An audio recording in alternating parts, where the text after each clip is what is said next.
Hello, and welcome back to another video. My name is Cruz, and today we'll cover one of the trickiest topics in English grammar that confuses even the most advanced students: countable and uncountable nouns. First things first, what are countable and uncountable nouns, and how can you use them correctly? Let's break this down piece by piece. Let's start with countable nouns. They are, just like the name suggests, nouns that you can count individually, and they have both singular and plural forms. For example, a book, books; an egg, eggs; a cat, cats. You can also use numbers. For example, 3 books, 6 eggs, 2 cats. With countable nouns, you can use quantity expressions like a few, many, some.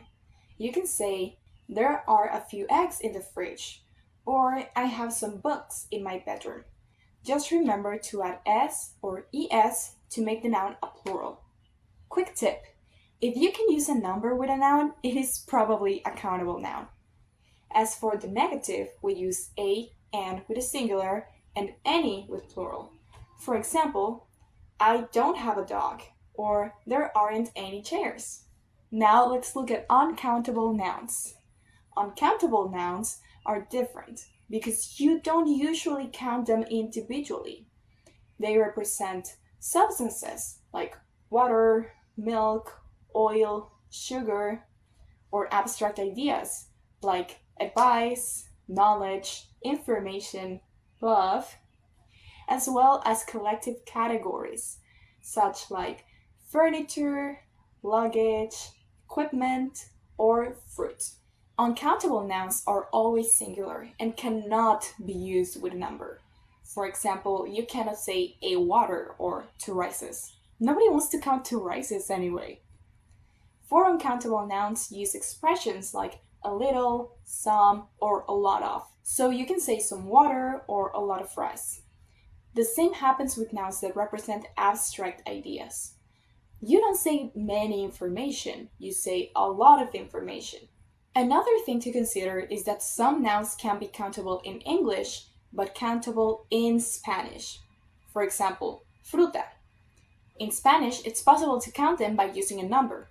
Una fruta, dos frutas. But in English, you can't say 2 fruits because the noun fruit is a collective category that includes apples, bananas, oranges, etc. So we cannot use it in plural.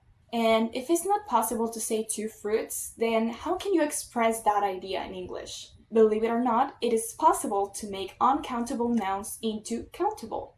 But to do this, we need to use what we call a container.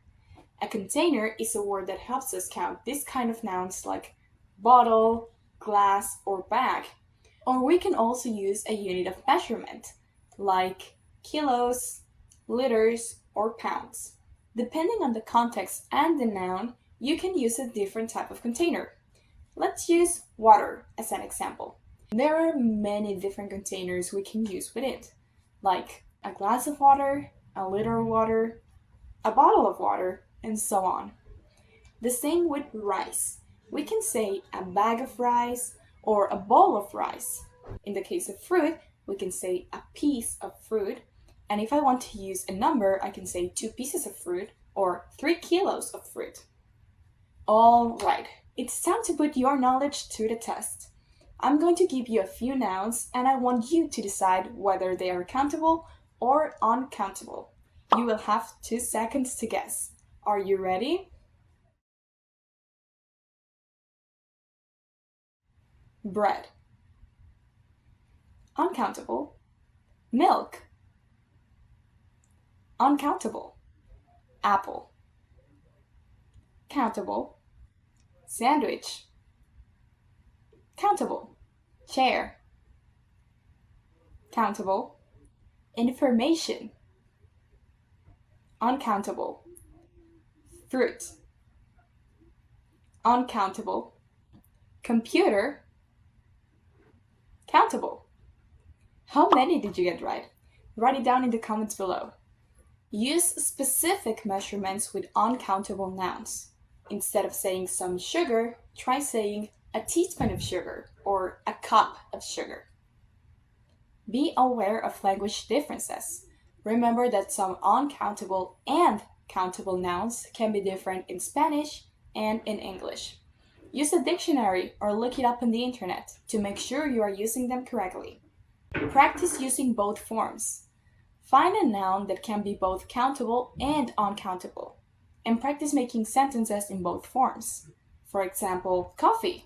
I'd like a cup of coffee and I love coffee. And there you have it, a guide to help you master countable and uncountable nouns. If you found this video helpful, be sure to hit the like button and comment if you have any questions or suggestions. And don't forget to subscribe for more English lessons. Goodbye!